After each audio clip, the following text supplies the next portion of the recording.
8th-degree black belt Bob Kranstz spends more time these days striking dummies as opposed to his younger years. I won't quite say I was a bad little bastard, but trouble seemed to follow me.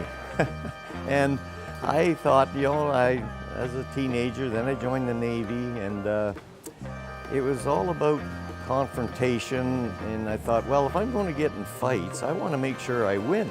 Kranstz did his research and in 1962 began training judo in Toronto. And after about 4 years, and I was into jiu-jitsu as well, I found I like this. I can hit somebody before I throw them.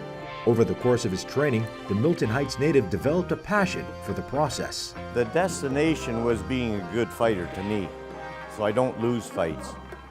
But then along the way, the journey, you forget about fighting. You'll get so good, not necessarily so good physically, but mentally, that you don't have to fight. In the old days, it had been fists up and going. But then as time goes on, it's like I can walk away smiling, knowing that I could have kicked his ass, but I chose not to.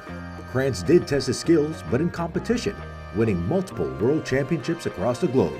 There's a lot of kids, they see the picture, they read the articles, and not that I brag about it, but I'm very proud of it. Kranstz decided to move his talents back home, first at the local high school, then at the Legion, and eventually settling into his own studio on Main Street, where his daughter Darlene now leads the charge.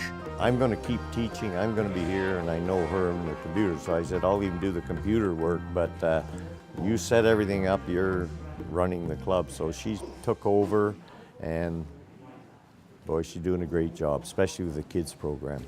The school has become a martial arts destination for figures like Renzo Gracie, Dan Severn, and even Bob's brother, Mayor of Milton, Gord Kranstz. He jokingly says, oh, this is my older brother. And then I always say, yeah, well, I haven't learned to lie like the politicians.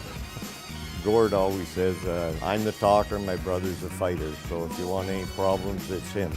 Otherwise, listen to me. This 78-year-old looks back on his life and credits everything he has to martial arts. 3 great kids that never got in trouble.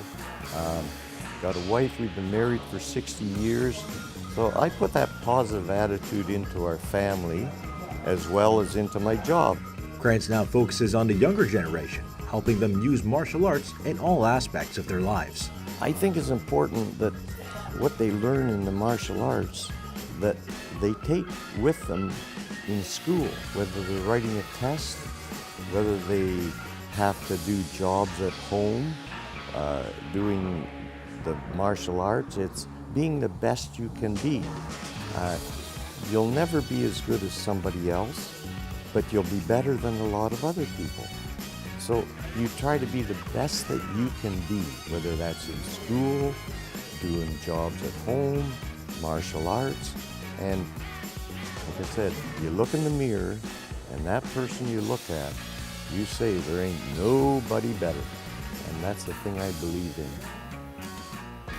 For Halton News, I'm Hayden Ryan.